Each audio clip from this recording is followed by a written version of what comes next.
A teoria da evolução afirma que a vida, em toda a sua espantosa e bela variedade, não precisa de nenhum Deus, criador ou projetista. Basta começar com um único e simples micro-organismo, embora ignorando a sua origem, e ao longo de 3 a 4 mil milhões de anos, o acaso cego e as forças naturais e racionais são supostamente capazes de o transformar em todos os seres vivos que vemos à nossa volta, incluindo a humanidade. Não é necessário Deus. Muitos acreditam na história da evolução, muitos não acreditam, e muitos ainda pensam que não faz diferença.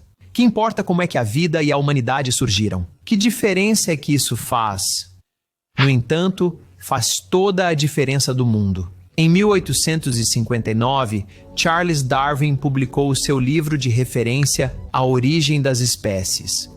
Nas suas páginas, avançou a ideia de que a variedade e a diversidade aparentemente infinitas da vida no planeta Terra evoluíram a partir de antepassados comuns passados, através de forças puramente naturais e não inteligentes. A seleção natural, baseada nas pressões para sobreviver e reproduzir-se, actuando sobre variações genéticas aleatórias e não planeadas.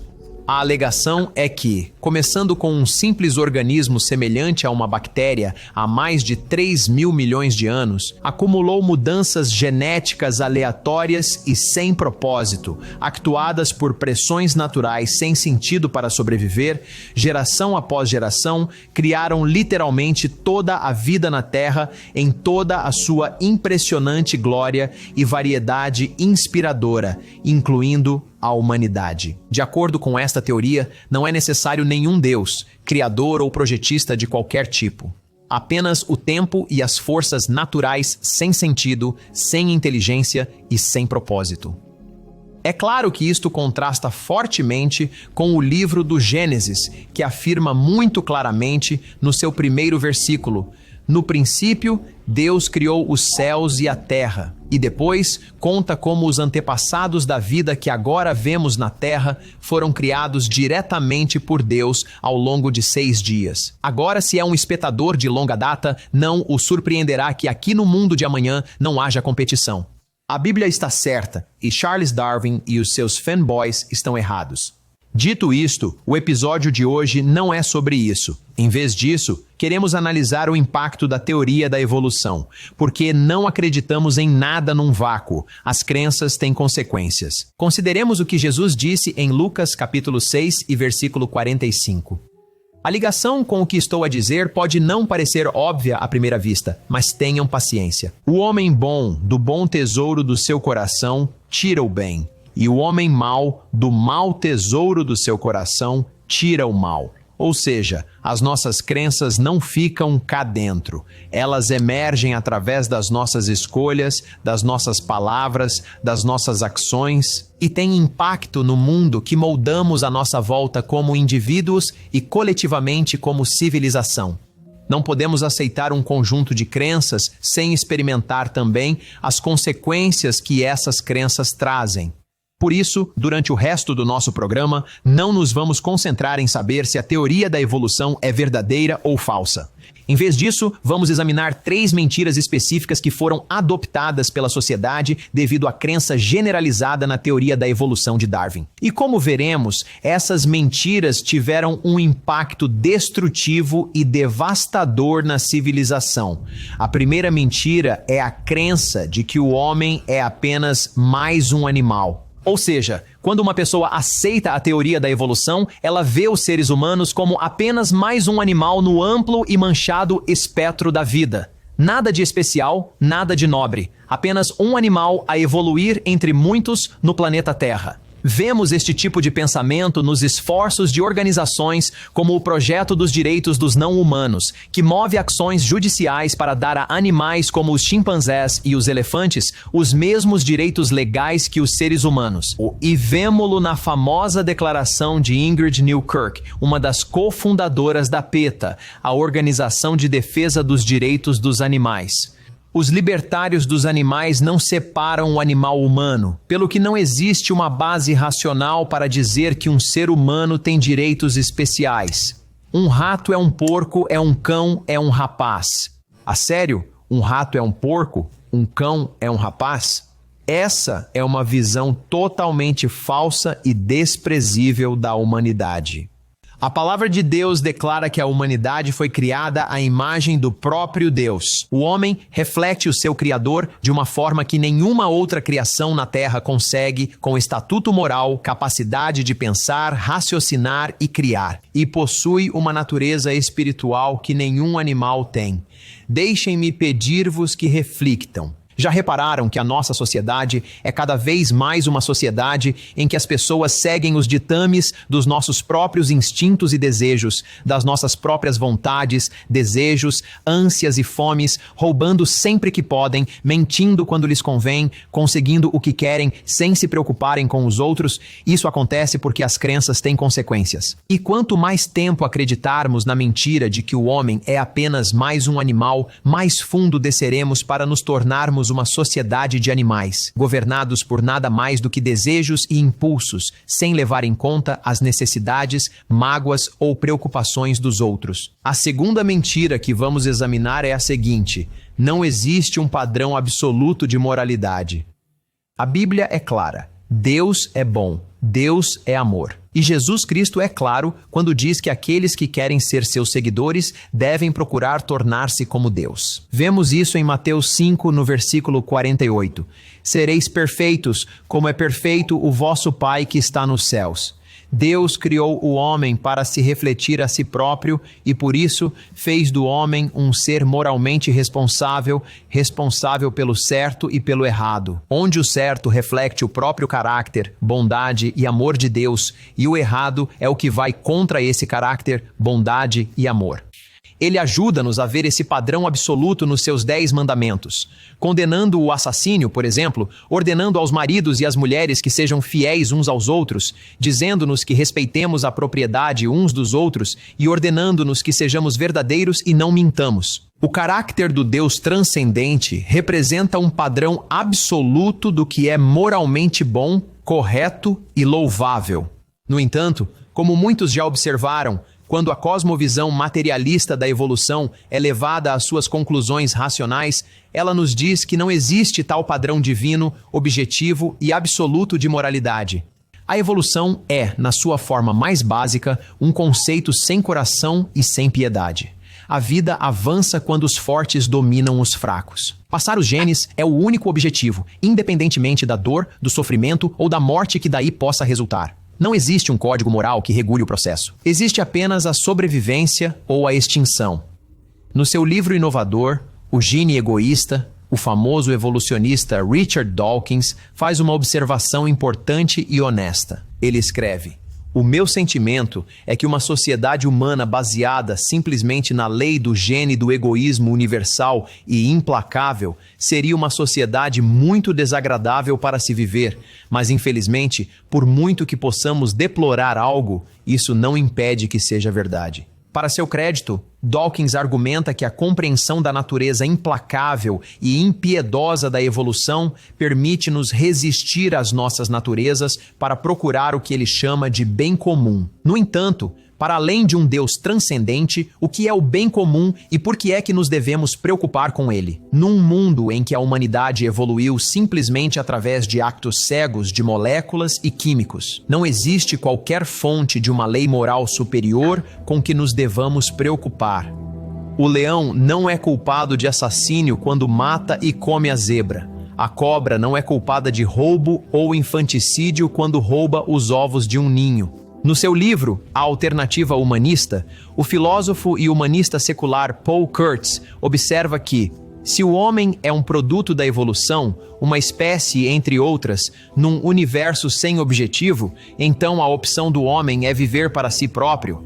Por exemplo, não há nada no conceito de evolução que sirva para condenar o Holocausto da Segunda Guerra Mundial ou para denunciar um violador em série ou um abusador de crianças. Se os nazis agiam como leões humanos e as suas vítimas eram o equivalente às zebras humanas, a evolução não tem nada a dizer sobre o assunto. E segundo a evolução, não há nada de imoral na violação, na escravatura ou mesmo no homicídio. Tudo se torna uma questão do que se pode fazer, sem que nenhum poder superior possa responsabilizar-nos. Mas será que isso é verdade?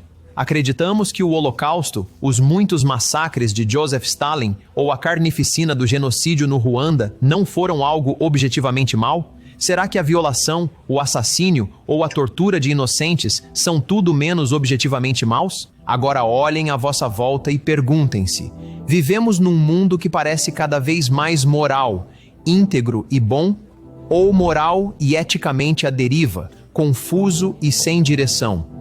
Estamos a viver cada vez mais num mundo que abraça um certo e um errado comuns? Ou estamos a viver cada vez mais num mundo onde os fortes e poderosos fazem regras que eles próprios não precisam de seguir? Como a sociedade muito desagradável de Richard Dawkins, em que todos são livres de fazer tudo o que lhes apetece. Quando a evolução sussurra à sociedade que não existe um padrão absoluto de moralidade, os sinais à nossa volta parecem sugerir que a sociedade está a ouvir. No entanto, a terceira mentira da evolução pode ser, à sua maneira, a mais destrutiva de todas. Esta terceira mentira é profunda no seu alcance e nas suas consequências. É a de que a vida não tem objetivo ou significado. Alguma vez te perguntaste a ti próprio por que é que nasceste? Por que é que muitos de nós nascemos? Qual é a razão de estarmos vivos? Por que é que a humanidade existe? Por que é que eu existo? Qual é a sua razão de ser e o sentido da sua vida? Mesmo que nunca as verbalizemos, há algo em nós, seres humanos, que quase nos obriga a procurar um sentido e um objetivo. Até o famoso rei Davi de Israel o fez. Vemo-lo perguntar isso no Salmo 8 e no versículo 4. Que é o homem, para que te lembres dele, e o filho do homem, para que o visites? Precisamos de saber que há um sentido para as nossas vidas. Precisamos de um objetivo. Ansiamos por saber que a nossa vida tem valor e significado e sofremos quando sentimos que não temos nenhum.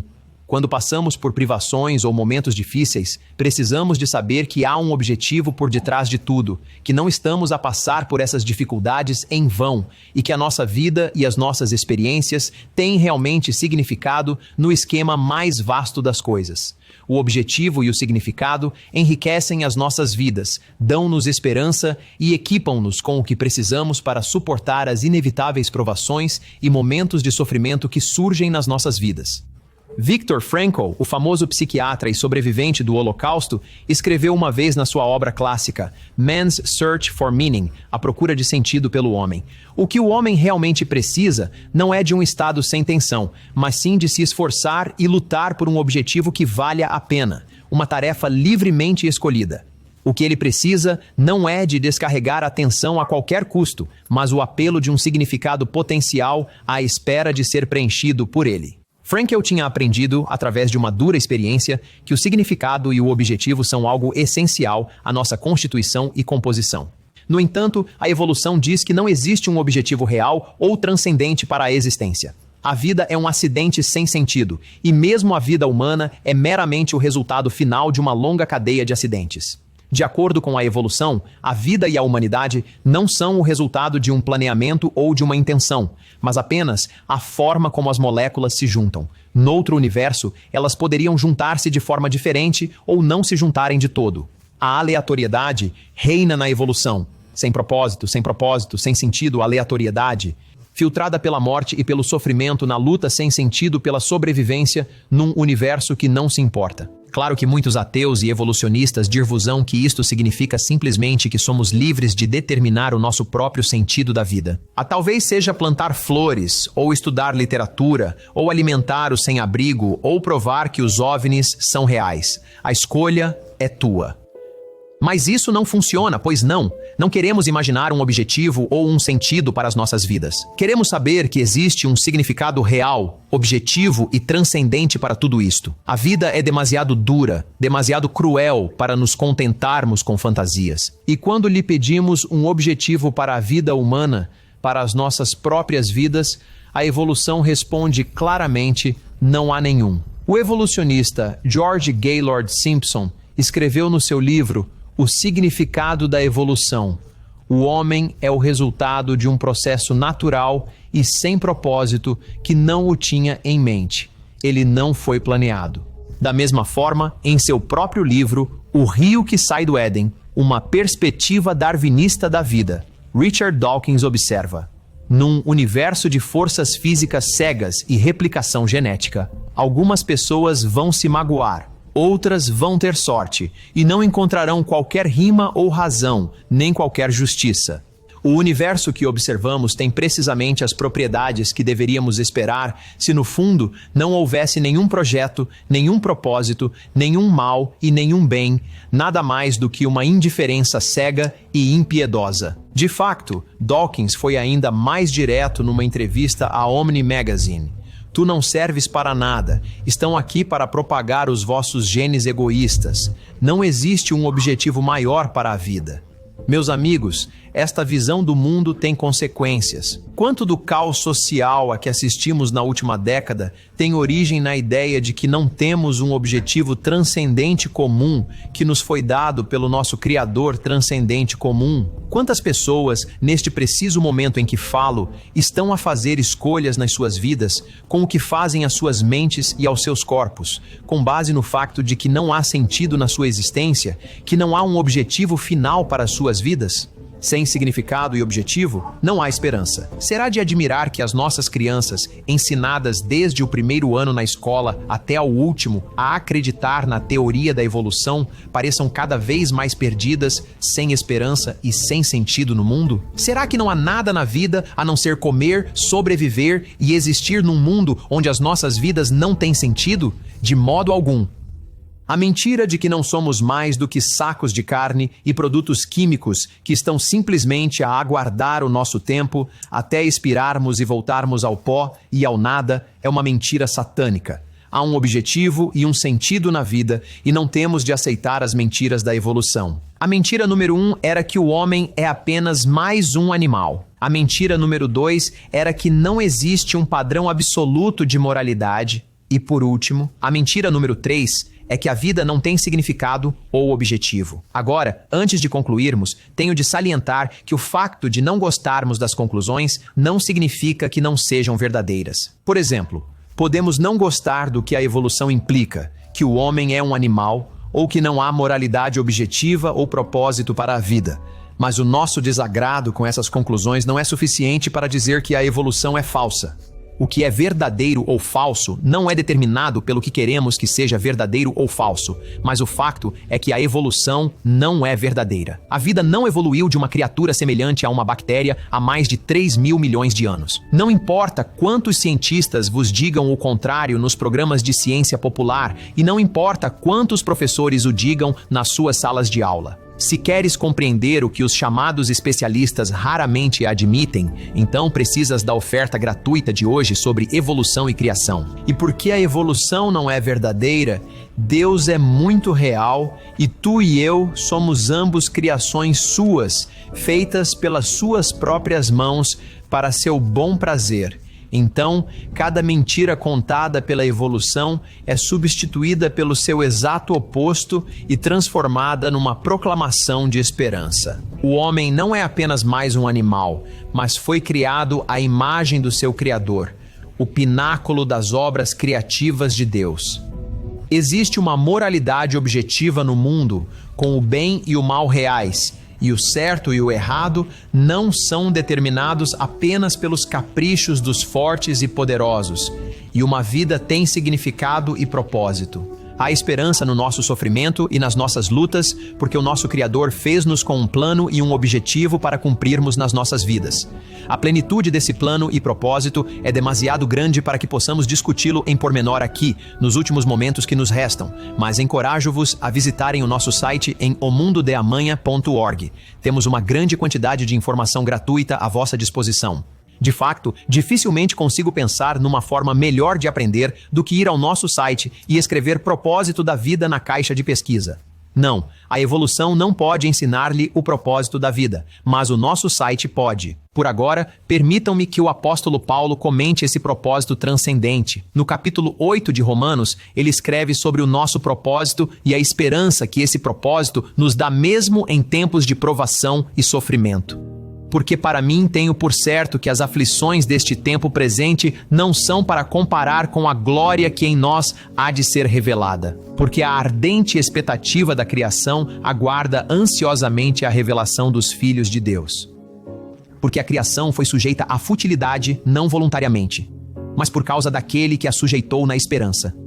Porque também a própria criação há de ser libertada da servidão da corrupção para a liberdade da glória dos filhos de Deus. Uma existência eterna na família de Deus, trazendo liberdade para toda a criação. Apenas uma faceta do belo propósito da vida, a vossa vida, que pode ser aprendida, compreendida e abraçada por aqueles que estão dispostos a aprender, compreender e abraçar a verdade. Esse objetivo não pode ser descoberto pela lógica ou pela ciência, mas é revelado nas Escrituras por Deus.